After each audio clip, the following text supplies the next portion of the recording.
Hello everyone, and welcome back to part 3 of this Malkavian Let's Play for Vampire the Masquerade Bloodlines. In the last episode, we took out some thugs that decided to beat up the fleet-footed god, Mercury, or Mercurio I should say, the fixer and guy who can get stuff, and managed to get the astrolite back. We now also found out a bit more about the murder up here on the pier, and we've met these guys. These are known as the Finbloods, and I shall explain a bit more about them in a little bit. It's like I've told you types about 1,000 times now. We know we can't hunt round here, alright? We're minding our own business. No reason to hassle the weaklings. Okay. I forget, I love the Malkavians now. The fact that they don't talk normal, as we got here. So we got, I will cast no shadow on your flame, little sickling. You mean you ain't here to run us off? You understood that? It must trouble you to take flight often. We're getting pretty sick of it. Someone's sighting domain, or in the worst cases, hunting us for sport. Who is the hunter and why? Dunno. You all seem to have come down with the same disease. Who am I kidding? We're a bad horror show, alright? We seem to be the runts, the mistakes. You types call us thin bloods. I say we're all equally screwed. Right, just to give everyone a quick thing in case you didn't see the last episode. The original vampire in this, for these sort of vampires, is Cain, the biblical Cain, who was cursed by God to be a vampire who, oddly enough, also had pretty, godlike powers in his own right. And from him comes all different vampires, which the higher the generation, the further from generations from Cain you are, the weaker you essentially are. A lot of the younger ones tend to be about the 13th generation, so they're pretty young. They can get power, but they're not as powerful as someone who's a lower generation, sort of more closer to Cain in the blood sense. Finbloods are apparently a relatively recent thing in the world of darkness, where they are actually about the 14th, 15th generations, where the blood of, the power of Cain is so weak right now that they actually tend to keep a few their human abilities, like they can withstand sunlight a lot better. They're sterile, effectively, as well, especially the 15th generation. They can't produce any more vampires because they've got so little, vampiric blood to pass on the curse. As you saw from the girl earlier, they also have powers to see in the future, some of them. And it's supposed to be a sign of the upcoming apocalypse, which I believe is called in this Gehenna, where essentially the very old, much older vampires, talking second, third generation, rise up to try and consume all the other vampires on the world because they are so powerful and so thing that they can't feed just on humans, apparently. So, yeah, they're a sign of the apocalypse, these Finbloods, and that's why the humans are going after them. I mean, not humans. The other vampires hate them, they fear them as an upcoming sign of this apocalypse, and they try and hunt them down. So, we're gonna look at this. How did your blood go from thick to thin? I just come to town for the surf tournament. Seems like years ago, but it's been about 6 months now. Every night during the finals, I used to hit the local diner after the beach parties fizzled out in the AM. That's where I met her. By the way, just for anyone who might be interested, you might not hear it properly on the video, but the song that's playing at the moment is by that group I mentioned earlier in one of the other episodes, Darling Violetta, who were the people who performed the Angel soundtrack. The song that they're singing at the moment is called A Smaller God. Me, personally, I recommend having a listen if you're into that sort of music. So, here we go. The Flower Girl. She had a natural beauty. Not like all the plastic dolls littering the sand. Her name was Lily. I remember introducing myself. The way she seemed grateful for the company. Well, a few nights after our meeting, we were on the beach alone. Tell me your tale, little sickling. She tried to tell me what she was, but I didn't understand. And so she showed me. I was furious with her when I took it all in. I cursed her and left, never really knowing what I was. I realise now how she must have felt. So here I am now, a mystery to myself. Is your flower dead? Clinically, yes. But honestly, I don't know. I suppose I'd have moved on by now if I didn't think she'd show up one of these nights. There's a lot I've got left to say to her. Does the thin blood flow for you all? Aye. Most of them just recently arrived in LA. Got chased off by the Sabbath or some such thing from their home cities. They're more in the dark than I am. They're a good bunch, but well, they've been through a lot. It's affected them. Perhaps I can delve the mysteries of your thin blood. Well, I hope you had better luck than I did. No one's been particularly friendly to me in this city. Only reason we're in Santa Monica is because we haven't been chased out yet. Secrets hidden from you may show themselves to me. Oh, we'd appreciate it. Oh, before I forget, name's E. The black-haired beauty over there's Rosa. Sees the future, so she says. That nervous bloke is Copper. And the one who can't speak so well's Julius. Kids gloves with him. They've had it rough. Where might I find thin little secrets? Seems no one will talk about it. This all started that night in the diner. Maybe you could start there. My shadow darkens other domains. Farewell. So, one thing you might notice is why did I refer to her, this girl Lily, as the flower girl before you even mentioned her name? Malkavians do have, basically insane, as you can tell from the words thing. That's what they're supposed to be. But also it gives them some powers of sort of prescience. You know, they can sort of guess things before they happen, sort of thing. So that's an example of that. We guessed that he was talking about a flower girl, Lily. Alright, so let's meet Julius. Evening. Blood runs red on the fairway. Why? Murder. No. I wasn't here when it happened. I am not here anymore. Don't need to talk to her. Okay, are you willing to talk to me? Tragedy. No. Okay, let's speak to her. No, you are going to China. Now, for anyone who hasn't actually seen played or seen Vampire the Masquerade Bloodlines, pay attention to what this girl says if you're going to be watching my Let's Play, and see whether or not you can spot the hints that she gives us for the game. Pay attention to a lot of things that she says. So, think for example here, you have been, no, you are going to China. I will give you this one for free. One of the later levels, in case you saw the journal, is actually we go to Chinatown. So she's kind of right there, but check out some of the others. See if you can spot them. Okay, so anyway, back to this. Yes, the future may take me where you see. Why is he smiling? The father. Is it the father behind him? I see the Dark Father and the one who stands in front of him. You chased it for the one at the top of the city. On the sea. Oh, on the ground. Oh, you found it in the crypt. It's open. Oh, it's open. Oh God, run! Yes, the tomb will light up the night sky. I'm sorry. Sometimes I see nothing. Disregard what I say. Actually, pay attention to what my guy is saying as well, because, as I said, Malkavians suffer from, as part of their madness, they can actually sort of get a sense of the future, so pay attention to what my guy says, or what I'm saying, as well as what this girl's saying in this thing, because you can, get some hints. So, look again, maybe I can share your dark vision. I don't know what I'm saying. Forget what I say. A blood carnival begins tonight. Do you see? Murder. Yes, the killer is dead. He moves soon and travels to the heart of the Angelis, to the home of the stars, and then returns fulfilled and empty once again. The vision is blurry, even for one as blurred as myself. I don't know what I'm saying. Forget what I say.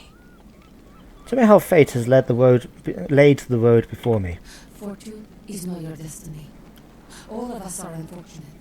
Every time I sleep, the future plays out before me. Never the ending.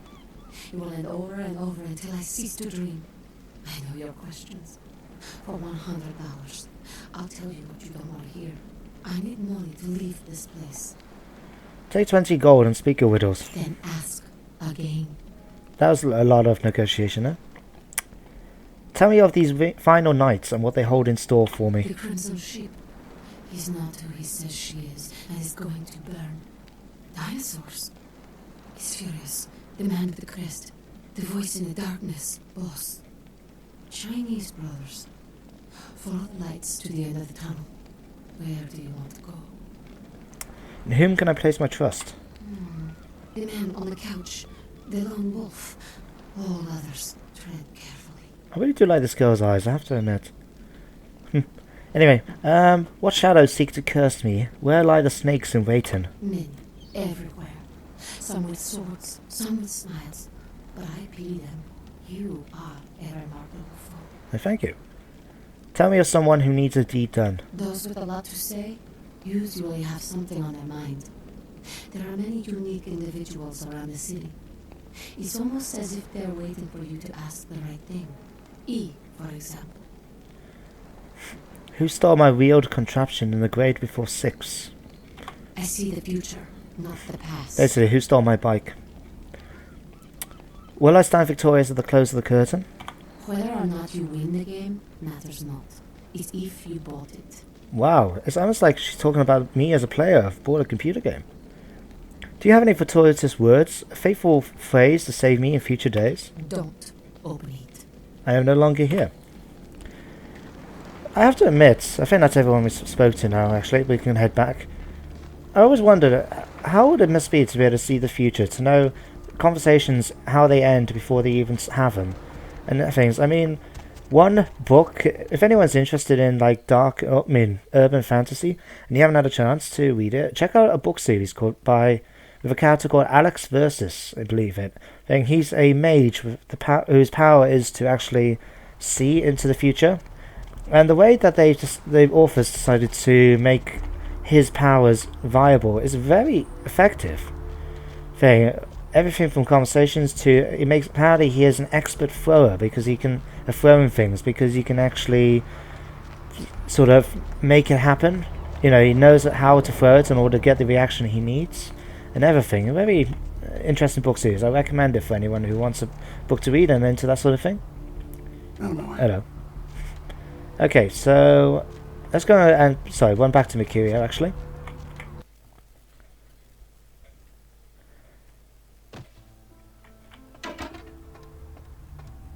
Pop in here. Are you still alive? Have you crossed the dark river, Mercury? I got the boom boom. Yeah? Did you waste those sons of bitches? I sent them to the other side. Good. Great. Hope it was painful. Did you get my money back?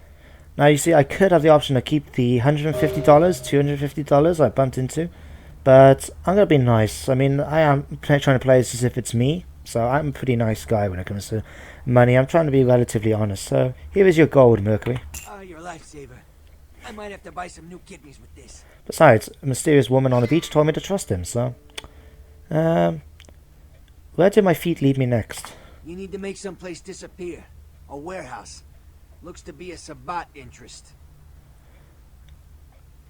I can't fit Sabbat into my cerebrum. You haven't been doing this too long, have you? The Sabbat, as I understand it, are your typical power-hungry movie monsters. They specialize in causing grief. I've tangled what they're like, let me tell you. I didn't enjoy it. Okay, tell me of the House of Wares. I heard a lot about that operation. Well, I'd love to get in there, get my hands on the equipment they've been unloading. But it'd be suicide to walk in there. Got a small army of trigger-happy types, and they're all packing. I don't know, maybe, Yes, fleet-footed one? there's a guy. I never met him, but I heard a lot about him. His name is Tongue. Bertram Tongue. He's one of you types. If there's anyone who knows more than me about this city, it's him. Unfortunately, Tongue's hiding out at the moment. Tongue, I hear this within my head. Tongue's laying low because of Therese. Therese Vorman, you know her? Anyway, word is Therese and Tongue are feuding. I don't know the details. Mike takes that Tongue thinks he's about to get whacked, so he's gone underground till Therese calls it off. If you want to put that warehouse into orbit anytime soon, you're gonna have to get Therese to call off the feud. Where is the dark daughter of Janus? Or Janus, depending on how you want to pronounce it. They run the asylum. Some freaky customers frequent that place. I try not to do business there. For anyone who doesn't know, the Dark and Janus, it depends on how you pronounce it. Some people say Janus, some people just say Janus.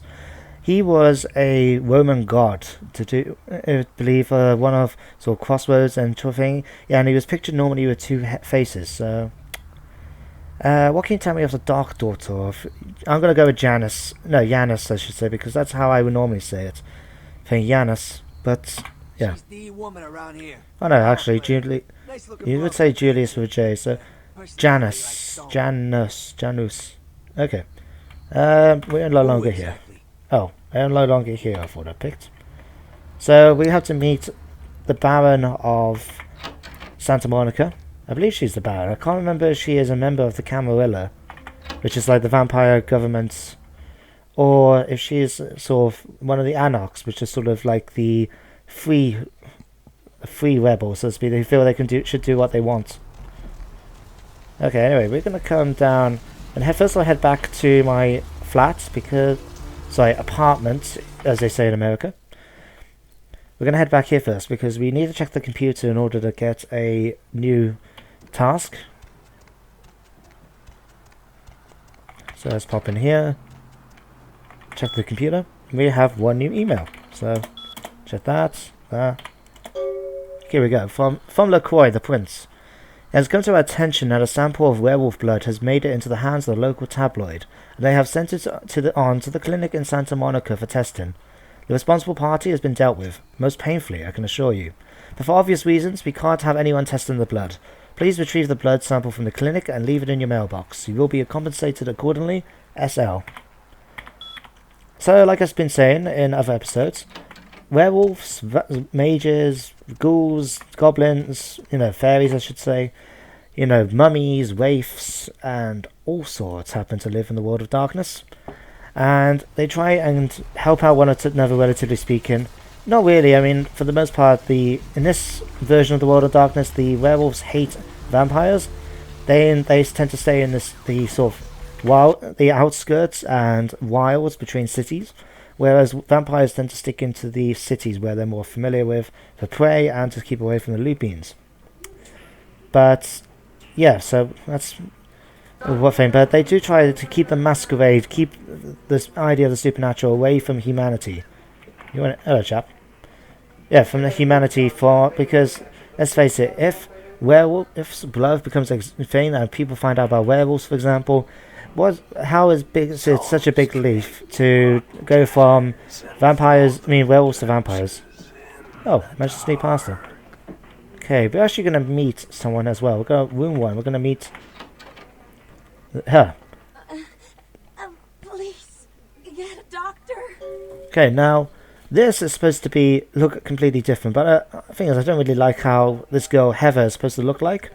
So I decided to I found a mod which is supposed to turn her to look more like one of the vampires in the game, and I didn't realize she was going to dress quite like that. Still, but there you go. So yeah, that's why it looks a bit different than anyone who's seen a more standard version. My inside. Oh, Heather, sorry, not. So bad. What did I say? I feel I did say Heather. But yeah, there's a reason that's why she's sort of lying with her legs between the thing, and she's dressed like this. Hey, I'm a bloke. I prefer to see a good-looking girl in a game than something else. But call me a sharpest, but there you go. But yeah, and if you are interested in getting the mod for yourself, check out the video description on all my videos, and you'll find a link to the site where you can download them. So let's go and speak to this doctor. I'm sorry, sir, but you're going to have to wait outside like everyone else. No exceptions. Saintly little morsel is teetering on death's razor edge. Are you sure you're in the right place? Psychiatrics are on the 3rd floor. My vision is as clear as the muck-muddled rainwater. I have no idea what you're talking about. And to be honest, I don't have time to figure it out. I'm the only doctor here right now, and we have twice as many people as usual waiting for treatment. But the little angel is sliding further into that great black abyss. Listen, I think you're telling me about that girl over there, and I hear you. But right now, I have a man with a bullet hole in his head, and he needs me more than she does. Just stay with her and make sure she doesn't go into shock, and I'll be there soon. Okay. If I could only rest for a second. Guys, he does look pretty dead, to be honest. I don't even know how the thing's beeping. Okay, let's try and talk to her. Can someone call my grandma, please? Don't go before I rescue you, little morsel.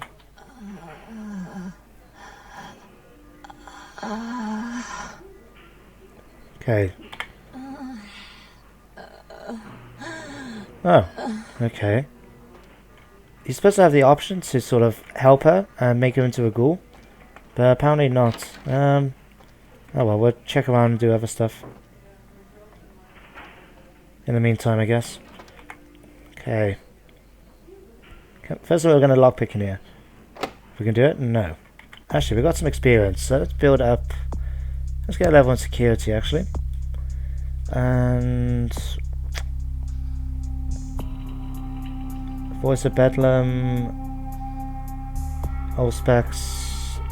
That actually helped with perception a little bit, but fine. We're going to put a perception up as well, I think. No, we're not. We're going to put that up by 1. Instead, I try to fight hand to hand when possible, so let's use some of my blood to increase my lockpicking. And come in here. Why we're coming in here is because we're going to try and get some money, you see, and we need to steal the morphine bottles for the guy. Okay, let's check emails. And if I remember right, this is the computer. Here we go. Email for Mr. Well, so whatever is that guy. Thing is Malcolm. Sorry, Saint. Malcolm St. Martin, which happens to be the doctor we just spoke to. So we've got Malcolm. Are you free tonight? I thought you could swing by my apartment after your shift. You do still make house calls, don't you, Doctor? I have something that needs to be checked out. Sounds interesting. Do I really have to ask twice? We don't have to do anything if you don't want to, but I really do need some help studying for my anatomy test, please. Guess I'll see you around 5. I'm really glad you finally decided to come over, and if you should want me to show my appreciation, you just have to ask. And Malcolm, do you think you can get a day off next week? My mother's coming into town on Thursday. I bought a new mattress and some new curtains for the guest room. Do you think you can pick up some breakfast and some donuts and orange juice on the way home for breakfast? So someone's being a naughty man. It's a shame we can't actually do much about that, but you can actually get him some money out of him. We're going to get this computer to grandma, and we'll check our emails on here.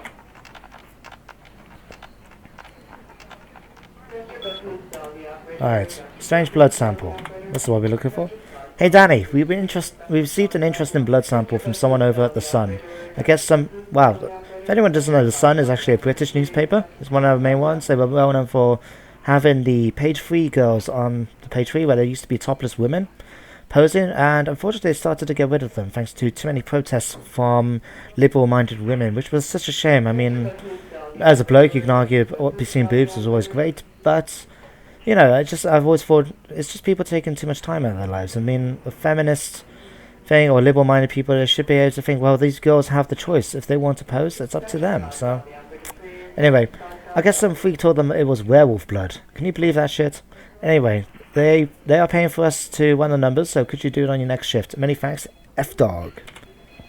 How the hell am I supposed to know what you're testing for? Get creative. It's really not a big deal, but just see if there's anything strange about it. Oh, sorry, the sample is in the electronic cabinet in controlled substances. By the way, you're down for some hoops? And Jesus, do you know anything? I had Phil change the password a few hours ago. The new password is the name of Malcolm's dirty little secret. Whoops, did I say that? And that voice is really creepy. Anyway, so we're going to try and blackmail that doctor. Why? Because I don't like people who cheat. I will get to you when I can. Please take a seat. Are you the doctor who likes to play doctor with his nurses? Get out of here. Can't you see I'm with a patient? Your malpracticings will interest your wife. Are you trying to blackmail me? You don't know who my wife is. She wouldn't believe you. Now get out. Perhaps Trina and Paige should trade doctor stories. Wait now. What do you want? $75. But I'm in the middle of something. I'll have to drop it off later. And you'll never speak to me about that again. Drop my simoleons over the place of pawns. Farewell. What time is it? I'm sorry, but I just blackmailed a guy for essentially $75. Not really a lot of money, to be honest. Anyway, we're going to come out here. Can we lockpick this? Yes. Okay. We're going to activate Obfuscate as well, because there's a guard controlling the hallway. Alright.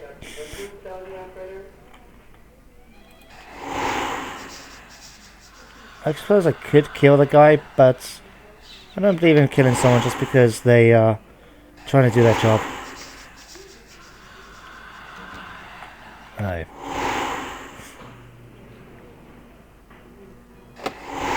I need 1 of 6. Okay, let's try again. Oh, crap.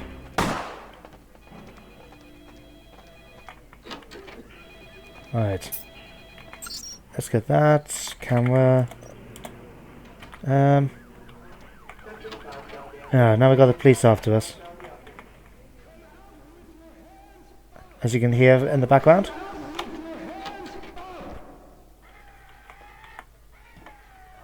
Wow, what the hell was that noise just then? And the moon is melting. What the hell was that about milk? Alright, let's take this drug box, prescription. Alright.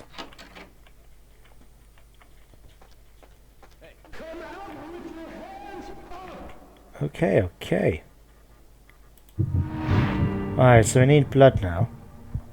And it still wasn't enough to open the door, so... Alright, we need to come to inventory, use some of this blood then. That's a shame, I was hoping to... Okay, let's use this. Climb up onto here. Is it this one? No. Pop. I think I went too far actually. Yes, apparently. Although, Malcolm's office queue. Okay.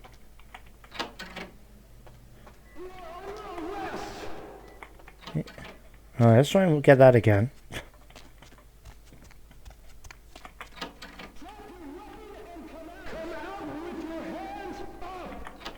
I haven't got a weapon that I've showed you. Okay, let's try this way. There we go. That's standing around the wrong way, that's all, guys. Okay, let's... nothing reasonable going here. Actually, this is the computer we needed. Alright. Can I actually access it, please? Thank you. CS door.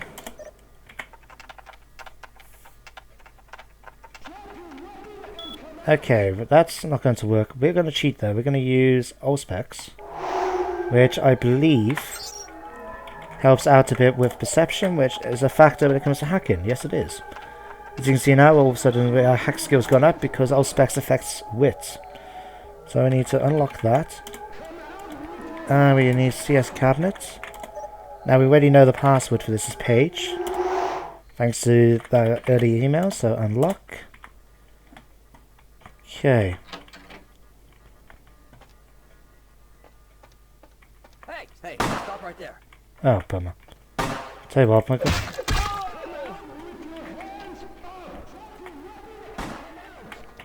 Okay, let's try and do this quickly. I could kill him, but it's actually a bummer. Thankfully guns don't do too much damage, so that's okay. So we're gonna sneak out the side entrance bit, and we're gonna just hide in the sewers for a little bit. Okay, so sneaky.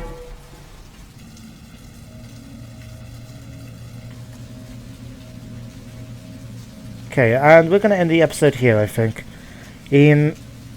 So yeah, in the next episode then, accidentally hit the wrong button. L. So we're gonna try and sort out this trick or treatment with Heather thing, because she will turn into a ghoul if we actually help her. We need to put that in our mailbox. We need to just go and meet with the Baron of Santa Monica, which is Therese Warman. We've got a couple of other things as well to do. I think in the next episode we're going to try and deal with a number of these different side quests before we move on to this main one of Explosive Beginnings. Otherwise, yeah, I hope you enjoyed the episode. As always, feel free to like, comment, make any advice you feel that I should have, or make any comments you think. And if you feel I'm adding to your YouTube experience, please feel free to subscribe. It is appreciated. And otherwise, I shall see you next time. Bye for now.